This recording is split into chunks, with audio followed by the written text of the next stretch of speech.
Cyclocross is one of the fastest growing areas in cycling. The reason?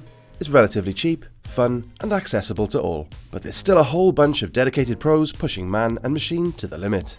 In no particular order, here are 5 of the best cyclocross bikes on the race circuit today.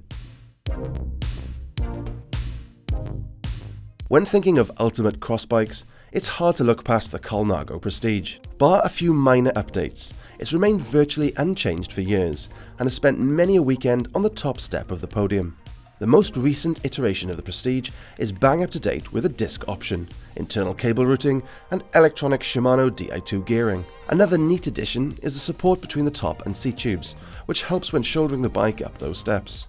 But if you're still in doubt about this bike's prestige, remember it's been piloted to victory by the aforementioned Nice and the now retired Niels Albert, 2 of the greatest cross riders of the last decade. Another bike that's remained relatively unchanged over the last few seasons is the Specialized Crux. You won't see it very often on the World Cup circuit, but when you do, it's usually at the front, and powered by the legs of all-round cycling supremo Zdeněk Stybar. While he spends most of his time on the road, Stybar also happens to be the 2014 Cyclocross World Champion, so you know he's got faith in the Crux. It's available with disc or cantilever brakes, and also in a wide variety of wacky colours to help you stand out in the mud.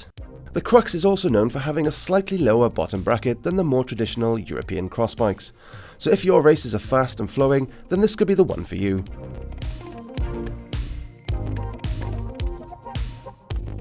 The Trek Boon isn't exactly the prettiest bike on the planet, but in the hands of cyclocross god Sven Nys, we can't ignore its race-bred performance. Cyclocross is a sport of tradition, but Trek have thrown out the rulebook for the Boon and added some smart features.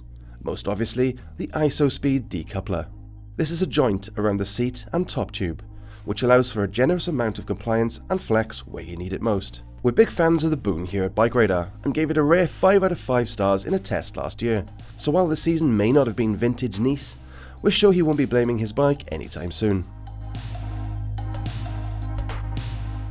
The Marez is ridden by current US national champion and one of the most popular riders on the cross circuit, Jeremy Powers. J-Pow is renowned for hopping over the barriers found on cross circuits, so we're pretty sure the Marez will handle anything you can throw at it. It once again comes with the option of disc or cantilever brakes, Powers being an early adopter of the disc option on the professional circuit. Interestingly though, he doesn't seem to be a total convert, swapping between disc and cantilever equipped bikes throughout the season. Of course, no cyclocross bike top 5 would be complete without mentioning the Ridley X-Knight. In fact, go to any cross race and you're likely to see at least one of these bikes in action. The reason? They have a classic cross bike look and classic geometry to boot. This means a high bottom bracket to help you pedal through those tight muddy corners in the depths of winter. But don't think this bike is technologically stuck in the mud. It has all the mod cons too. Disc brakes, internal cable routing and a BB30 bottom bracket. Current World Cup leader Kevin Powles rides an X-Knight, but he favours a more traditional canti-brake setup whilst out in the fields. You've been watching BikeRadar. We're adding new videos all the time, so don't forget to click subscribe and let us know what you'd like to see more of in the comments below.